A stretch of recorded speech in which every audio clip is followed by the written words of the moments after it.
Menteri Pekerjaan Umum dan Perumahan Rakyat sekaligus merupakan Ketua Komite BP Tapera Basuki Hadi Mulyono ini mengaku telah melakukan pembicaraan dengan Menteri Keuangan Sri Mulyani Indrawati untuk dapat menunda implementasi dari Tapera. Bahkan Menteri PUPR Basuki menyesal seakan-akan menggambarkan penyesalannya terkait dengan kemarahan masyarakat atas program tabungan perumahan rakyat atau Tapera ini sendiri. Yang menjadi pertanyaan saya kepada Pak Joko dari perspektif pengusaha properti atau real estate, apakah memang Anda melihat skema tabungan Tapera ini bisa menjadi salah satu solusi dari problem backlog di Indonesia? Oke, makasih. Sebelumnya, karena tadi sudah disinggung juga mengenai pengungkit ekonomi, investasi properti di kuartal 1 itu adalah nomor 4 kontribusinya terhadap PDB. Jadi sekali lagi sektor properti ini sangat penting dan memang akan bisa memberikan daya ungkit terhadap ekonomi. Kemudian terkait Tapera. Tapera ini saya tidak akan jawab langsung mengenai Taperanya. Ada 3 hal pokok minimalnya yang harus dilihat. Yang pertama adalah backlognya. Masalahnya itu memang sudah ada. Masalahnya itu sudah ada. Apa? Hampir 20% kepala keluarga belum memiliki rumah. Oke.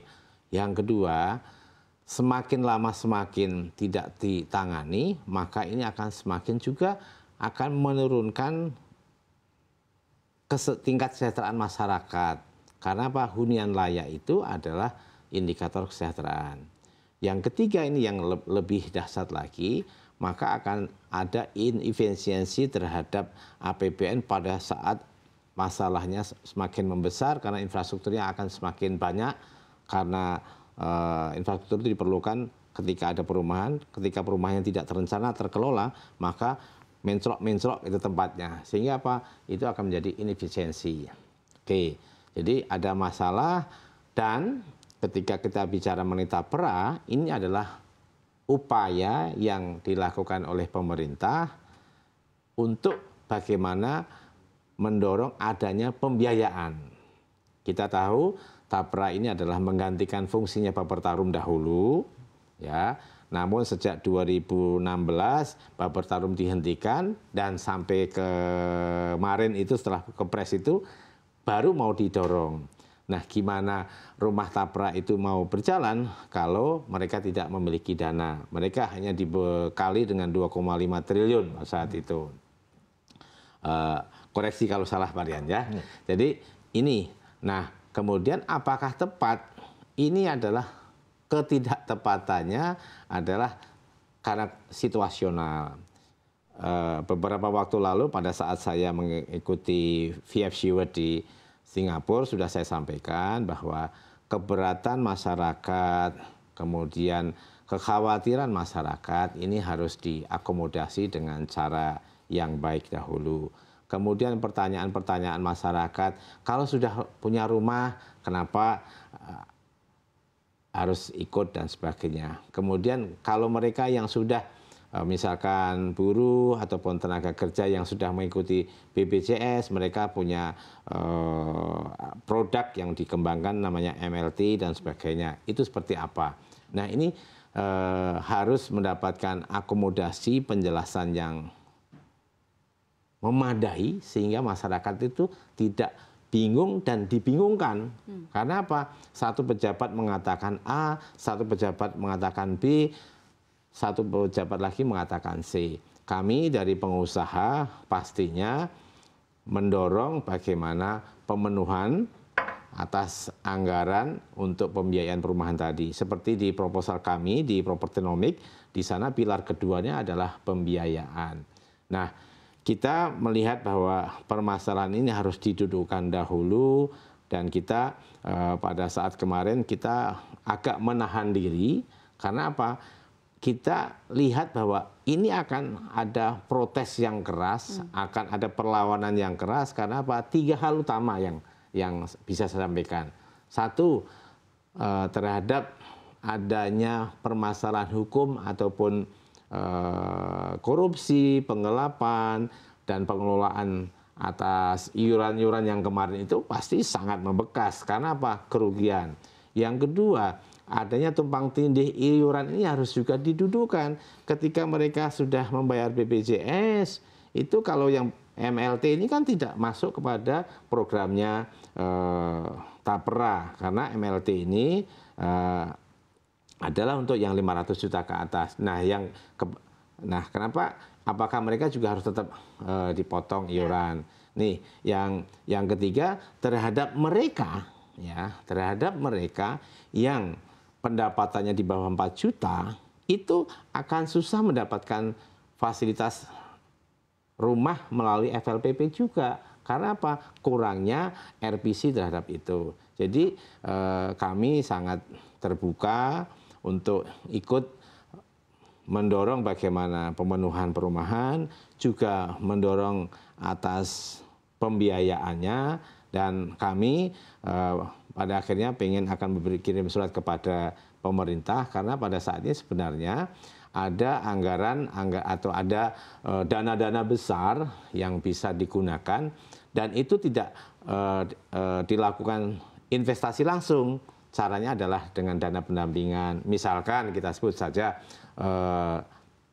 dana pensiun lah, itu ada 1.400 triliun.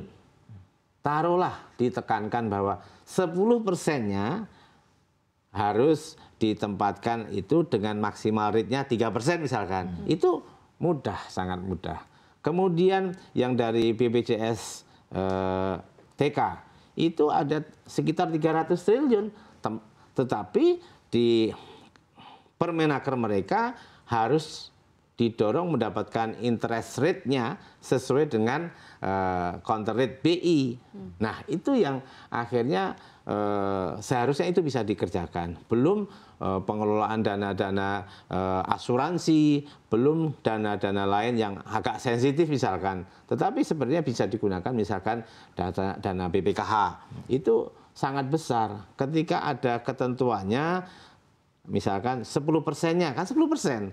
Jadi total average pendapatan buat BPJS maupun yang lain-lain itu tetap tidak terlalu mempengaruhi. Namun ini akan sangat besar fungsinya, manfaatnya ketika itu dilakukan untuk pembiayaan atau pendampingan terhadap penyediaan rumahan itu. Baik, Pak Joko. Berarti sebenarnya tujuan pemerintah ini sudah baik untuk sektor properti dan juga menyelesaikan backlog, tapi skemanya harusnya diperbaiki lagi, begitu ya. Betul. Pertanyaannya mungkin untuk Pak Rian, dari kacamata Anda mungkin lebih ke dari perspektif makroekonomi. Kita tahu bahwa pada saat ini meskipun memang Indonesia secara data dikatakan bahwa pertumbuhannya cukup baik, di atas 5%, tapi PHK masih terjadi. Buruh ini berteriak bahwa standar upah mereka ini masih terlalu cukup rendah, dan saat ada program seperti Tapera ini, mereka akhirnya menolak begitu. Ada reaksi yang sangat negatif. Nah, kalau dari kacamata Anda sebagai ekonom melihat kondisi ini dari segi makroekonomi seperti apa sih, Pak Rian?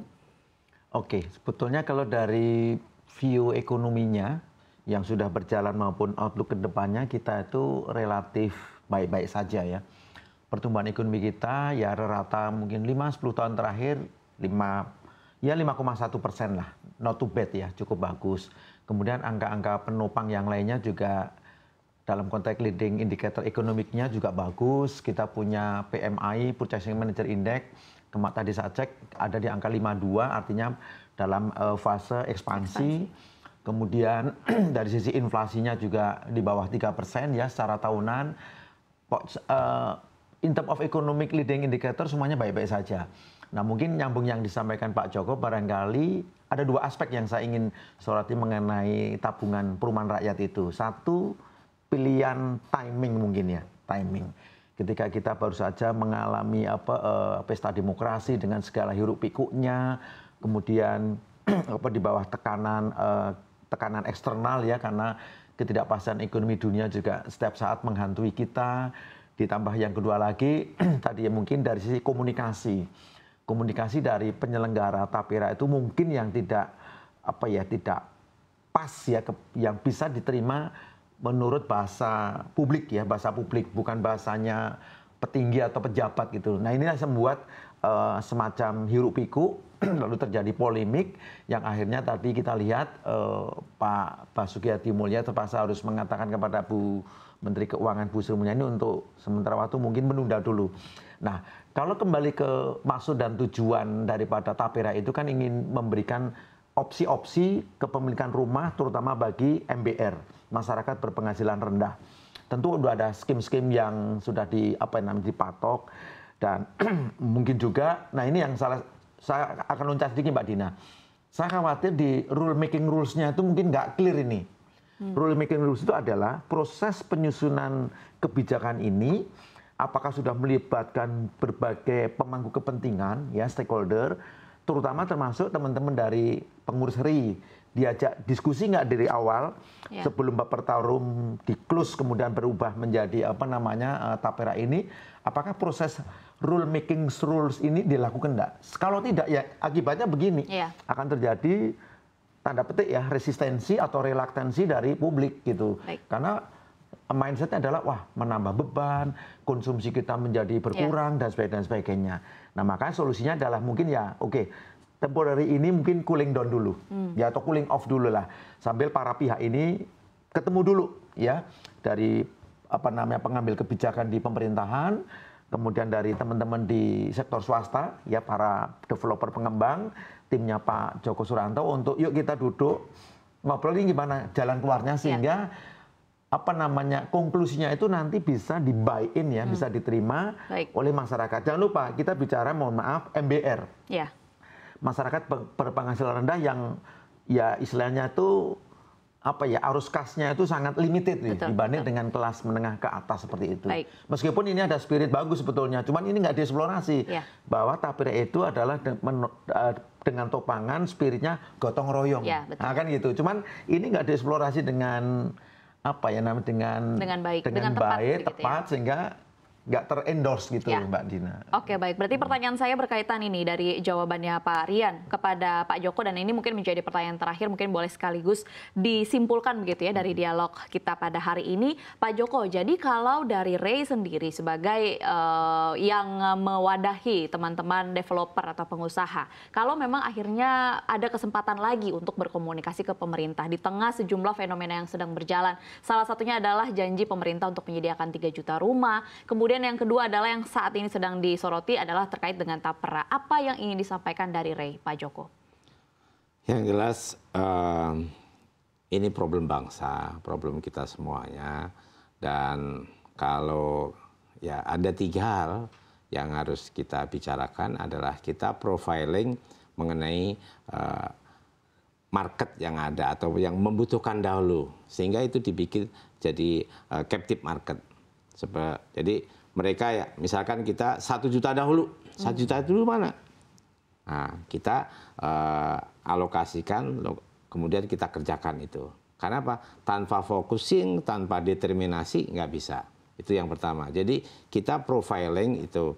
Yang kedua, kita menggunakan dana-dana yang kita sebutkan tadi, karena ketika kita dorong untuk APBN kan APBN kita limited, terbatas, namun harus juga ada akselerasi terhadap pembiayaan itu. Karena apa? Tadi kita sebutkan investasinya itu sudah memberikan kontribusi nomor 4 secara nasional terhadap PDB ini. Bayangkan kalau ini kan ini. Yang ketiga yang harus kita turunkan kembali adalah bagaimana angka-angka itu dibuat realistis sehingga itu semuanya menjadi reasonable, mana yang dikerjakan, mana yang tidak perlu, mana yang harus dialokasikan dan sebagainya. Baik.